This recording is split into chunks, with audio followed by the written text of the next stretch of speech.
welcome back to The Express at the Mackin Heritage House in Coquitlam. Later we'll show you how an event here is helping local youth gain relevant life and work experience. But right now we're taking you to an amazing event that's showing local kids how they can change the world. Will you join me? Those of you who are here have earned the right to be here. Crazy. And now we have the power. There are 18,000 BC students here, and they're here to get inspired to change the world and listen to speakers like Al Gore, Martin Sheen, and the Reverend Jesse Jackson. Celebrity must be effectively used to advance the cause of social justice. This is We Day, an initiative of Free the Children, a Canadian charity that started when 12-year-old Craig Kielburger decided to take action against child slavery and poverty. We've all been idealistic enough to build, and 15 years later, it looks like this. Around the world. When we first started Free the Children, we literally would get shoved in lockers because changing the world was the antithesis of cool. Today, you've got Rockers Headley talking about going to Africa to help build a school. We really believe in what's going on here, and that's why we're here, and that's what we're trying to get across to the kids, is that it's actually happening. Look around you. You're not the only one in this building that's making a difference.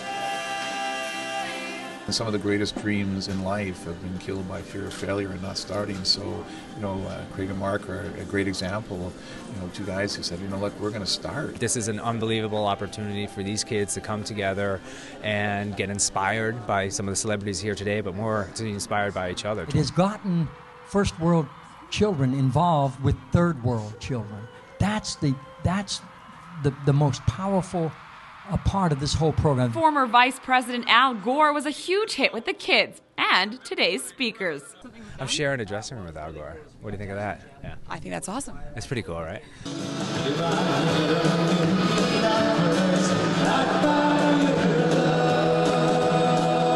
I have 3 kids. My eldest is just about to turn 15. I brought her to the We Day event in Toronto. She was so inspired. She signed up and is planning to go to the Ecuador trip in March with Free the Children.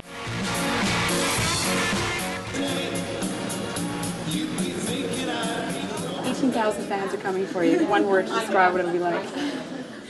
Orgasmic. Positive. Bazinga. Wow. Last year, the students across this province, across the country, logged 1 million hours of service, and they adopted 10 villages around the world. One of the most impressive things about Canada is that you have this tiny population. You're more conscious of the environment. You have far more to take care of, and you're far more aware than we are. Thank you for what you did. It was intense, honestly, being at an event like this for someone, as young as we are, to feel that energy, it just has us so inspired. It's been amazing. 18,000 BC kids will now go back to their schools and start helping make change both globally and locally. I'm Bianca Solterbeck in Vancouver for The Express. This is the generation we've been waiting for.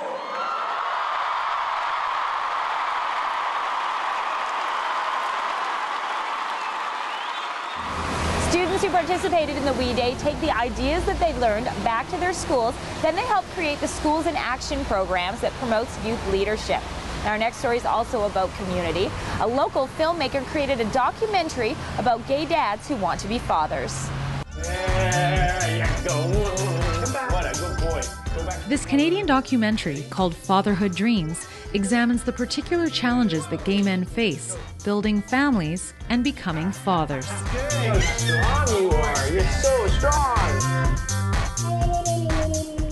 While making this film about gay fathers and their children, I was surprised to understand that the sacrifices that the gay man has to make in order to become a father are much, much bigger than ordinary straight men. We're both pretty traditional guys.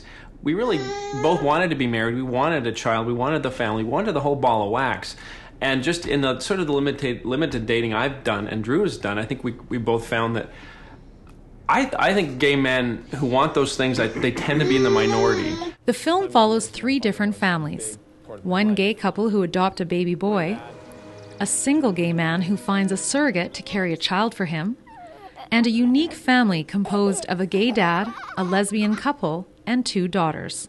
We need a bigger table now that Faye is involved too. Yeah. There was absolutely nothing that was different from how other parents are. As a filmmaker who is a straight filmmaker who for the first time socialized with gay dads, of course I was observing how they parent. And I'm so sorry, I cannot point to anything that is different. They're just dads. That's it. 3, ready, go. And that's what Julia is hoping viewers will take from her film. In Canada, unlike in most countries, gay people have all the rights that non-gay people have. And majority of Canadians don't mind gays to marry. But I still think that majority of Canadians wouldn't want gay men to parent children. So this film was made just to show how it happens and to see whether there is anything to be afraid of. You are one scary-looking pumpkin. All right, let's put you down right there. I'm Kendall Harris in Vancouver for The Express.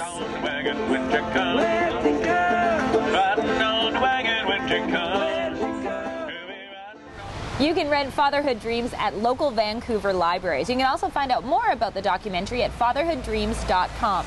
Now stay with us. You're watching The Express, and when we come back, we've got tickets to give away to the West Coast Chocolate Festival, plus stories to share about local youth. After the break, hopefully in the future I can pursue a career like with the bigger events or something like that. Volunteer chocolate ambassadors. It only takes 1 or 2 people to start something. The Halloween for Hunger fundraiser. The Express. This is your local voice.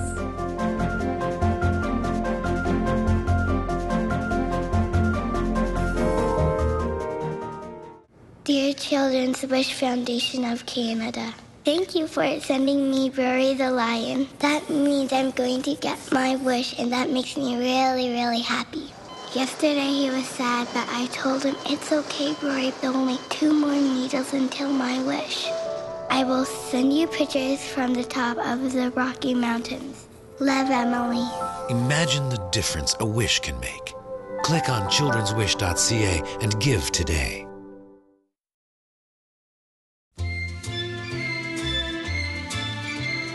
Lungo filaccio, triste sartaccio, fila, fila, ma che vuoi filar? Senza punta l'ago non può andare. Troppo filo te l'ha fatto far ed ora non puoi più filare. Hai filato giorno e notte con giacchette, pantaloni, sottovesti e gonelloni pura sera.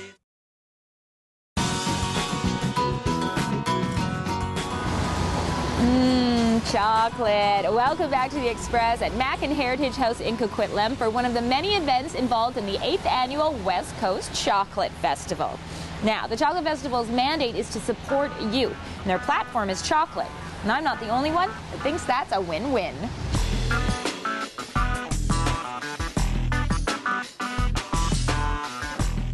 First question we have to ask you, how big of fans are you of chocolate? I'm a really big fan of chocolate, as I'm sure most people are at this festival, but I think I'm a bigger fan of this festival and its mission.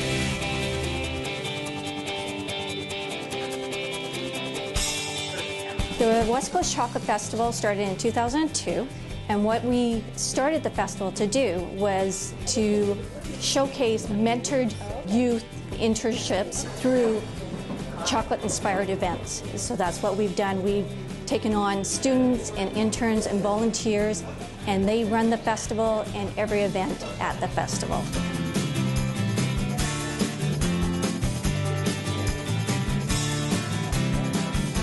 When I came to Dawn earlier this year in the festival, I had asked her if I could get some experience in HR, and I was assuming that I would get a little bit of experience doing a couple of things, but she actually involved me in the whole hiring process of all the interns, and a ton of HR experience along the way, and being a mentor has been amazing, so I've definitely learned a lot. And so you hired somebody that in turn hired you, and what has your experience been like? Because you look pretty busy today. This is great because like I can be the event coordinator and get the real experience, the feeling of, you know, managing a small event, and then maybe hopefully in the future I can pursue a career like with the bigger events or something like that. Now come on, let's be honest, the best part about this event is that you get to eat a lot of chocolate. Yeah, sure. Absolutely.